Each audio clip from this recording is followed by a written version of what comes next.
है बहुत प्यार से बुलाया है मुझे लुधियाना वासियों ने, पंजाब वासियों ने। और मेरी पूरी कोशिश रहेगी कि ज़िंदगी में जो ऊंचाई है उसकी ओर कुछ इशारे कर सकूं, झूठ से लड़ने की, बेड़ियों को काटने की, सब में हम एक साथ हिम्मत जगा सकें।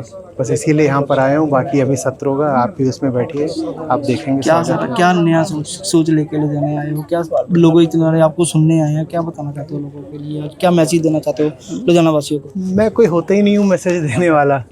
मैं तो आईना दिखाने आया हूँ। और लोग अगर अपनी ज़िंदगी की सच्चाई देखेंगे तो खुद अपनी ज़िंदगी बदलेंगे, खुद आगे बढ़ेंगे, खुद हिम्मत उठेगी, खुद ऊंचे उठेंगे। हर आदमी के भीतर एक जज्बा होता है कि अच्छी ज़िंदगी जिए, सच्ची ज़िंदगी जिए, बिना डरे जिए, सबके भीतर होता है ना।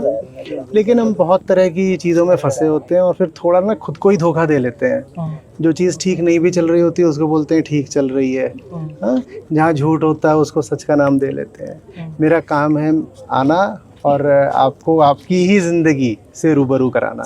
बाकी काम आपका अपना है, आप खुद करोगे। सर एक नीट के लिए सवाल है कि देखा जा रहा है हर साल पता चला कभी पेपर लीक हो गया, कभी कैंसिल हो गया, बच्चे बहुत मेहनत करते हैं, सारा सपना टूट जाता है। उसके बारे में क्या कहना चाहते हैं? क्या समझते क्या है इसके बारे में? ये हर साल जो हो रहा है ना कि कभी सीधे सीधे लीक हो जाता है, कभी हो जाता है कि इस बार तो जी गेस्ट पेपर था, वो सारे सवाल गेस्ट पेपर में से निकल रहे हैं।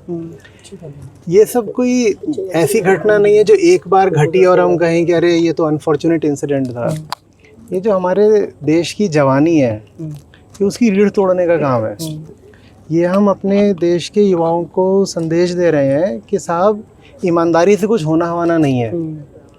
हम उनको बता रहे हैं कि ज़िंदगी में आगे वही निकलेगा जो चालें चलेगा, फरेब करेगा, झूठ बोलेगा, चोरी करेगा, लीक करा लेगा। जिसके पास सोर्स होंगे, कनेक्शन होंगे, वही ऊंची ऊंची जगहों पर भी पहुंच जाएगा, उसको डिग्री मिल जाएगी, इज़्ज़त मिल जाएगी, वो सफल सक्सेसफुल कहलाएगा।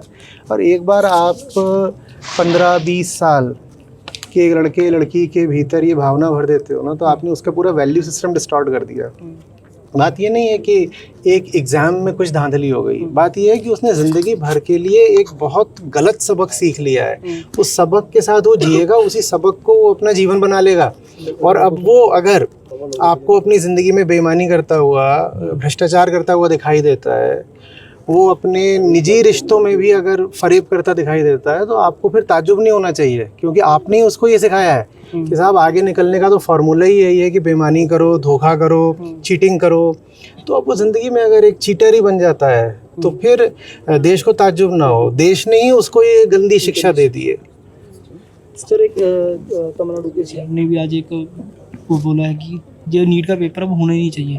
जो बच्चे +2 मेरिट में पास होते हैं वो सीधा होना, नीट का पेपर कैंसिल कर देना चाहिए। इसके लिए क्या? नहीं, ये भी एक विधि हो सकती है। तो जो बात कर रहे हो मेथड की है, मेथड तो देखिए कोई भी सूटेबल हो सकता है। मेथड तो 10 बुद्धिमान लोग बैठे हैं और सोचें तो मेथड तो निकल आएगा। हम गलती कर रहे हैं ये सोच करके कि प्रॉब्लम मेथड में है। मेथड आप एक नहीं दूसरा निकाल लीजिए, तीसरा निकाल लीजिए। प्रॉब्लम मेथड में नहीं है, मेथड ऑफ टेस्टिंग प्रॉब्लम नहीं है, प्रॉब्लम है नीयत की। और जब नीयत ही ख़राब होती है ना, तो आप टेस्टिंग का कोई भी मेथड निकाल लो, आदमी उसमें धांधली फरेब करेगा, लूप होल निकालेगा, किसी न किसी तरीके से उस नए मेथड को भी वो तोड़ने के चोर दरवाजे खोल लेगा। आदमी जब भीतर से ही बेईमान हो तो आप किसी भी मेथड से टेस्टिंग कर लो। आप कह रहे हो बोर्ड के नंबरों से कर लो, वो बोर्ड में फरेब कर लेगा। आप कह रहे हो किसी और तरीके से कर लो साहब, कहीं यूपीएससी के लिए आता है, कई बार IIT-JEE के लिए आता है, दूसरे एग्ज़ाम्स हैं लॉ वगैरह के। नहीं साहब, सब्जेक्टिव को ऑब्जेक्टिव कर दो, या ऑब्जेक्टिव में भी मल्टीपल चॉइस कर दो, या इतना रेशियो कर दो। ये सब तो मेथड्स की बात है। आप कोई मेथड रखो, याद रखो बनाने वाला भी इंसान है, और जब मेथड को बनाने वाला ही इंसान है तो इंसान ही चाहेगा तो उस मेथड को तोड़ भी डालेगा। इसीलिए जो लोग बोलते हैं ना पॉलिसी इनिशिएटिव से देश में खुशहाली आ जाएगी, लॉ एंड ऑर्डर ठीक हो जाएगा, लोग ईमानदार हो जाएंगे, वो अपने आप को धोखा दे रहे हैं।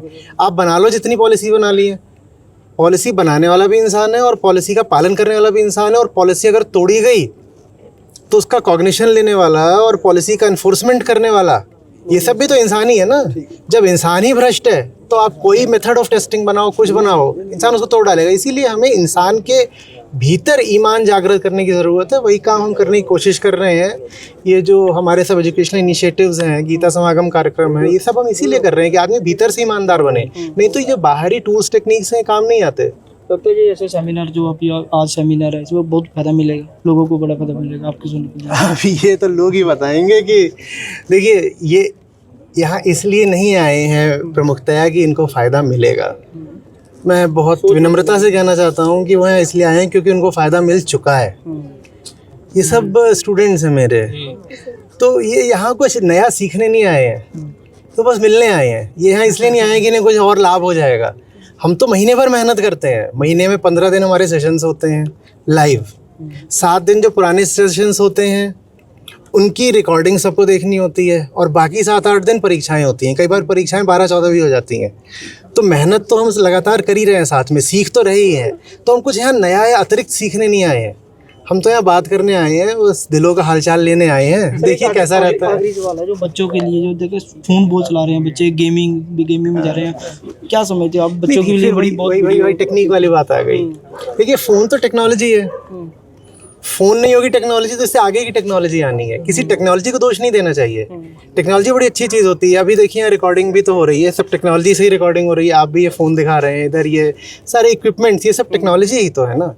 टेक्नोलॉजी अच्छी बुरी नहीं होती, और इंसान का काम है और ज़्यादा जानते रहना बाहरी दुनिया को। तो साइंस भी आगे बढ़ना ही है, टेक्नोलॉजी भी आगे बढ़नी है। टेक्नोलॉजी की ग्रोथ को कोई रोक नहीं सकता, ना रोका जाना चाहिए। बात ये कि टेक्नोलॉजी का यूज़र कौन है, टेक्नोलॉजी का यूज़र कौन है? न्यूक्लियर टेक्नोलॉजी है, उसका यूज़र अगर ईमानदार हो तो न्यूक्लियर टेक्नोलॉजी के बड़े अच्छे यूज़ हो सकते हैं साहब। एनर्जी जनरेट होगी, उस एनर्जी का आप अच्छा इस्तेमाल कर लो, है ना। पूरे शहर को जगमग कर दो न्यूक्लियर एनर्जी से, इलेक्ट्रिसिटी बन जाएगी। और वही जो न्यूक्लियर टेक्नोलॉजी है उससे आप हिरोशिमा नागासाकी कर दो, वो तो आपके ऊपर है, आपके ऊपर है ना। बारूद है नोबेल वाला जो डायनामाइट, अब उससे आप अच्छे काम भी कर सकते हो, वास्तव में कर सकते हो। उसी बारूद से आप बंदूक चला लो, आप तोप गोले ये सब चला लो, वो तो आपके ऊपर निर्भर करता है ना। फ़ोन पे ऊंचे से अच्छा काम हो सकता है। यहाँ जो लोग खड़े हुए हैं, मैं समझता हूँ उसमें से 70, 80, 90% से मेरा पहला परिचय इसी फ़ोन से ही हुआ होगा, इसी फ़ोन से ही हुआ था ना। तो मैं कैसे कह दूँ कि फ़ोन बुरी चीज़ होती है? बच्चों के लिए भी, यहाँ बच्चे भी छोटे छोटे, उनसे भी मेरा पहला परिचय फ़ोन से ही हुआ था। फ़ोन अच्छा बुरा नहीं होता, बात यह है कि वो फ़ोन पे क्या देख रहे हैं और वो घर का माहौल कैसा है जो उन्हें फ़ोन पर किस दिशा से भेज रहा है। इंटरनेट तो पूरा यूनिवर्स है, उसमें आप सही चीज़ देखो तो आप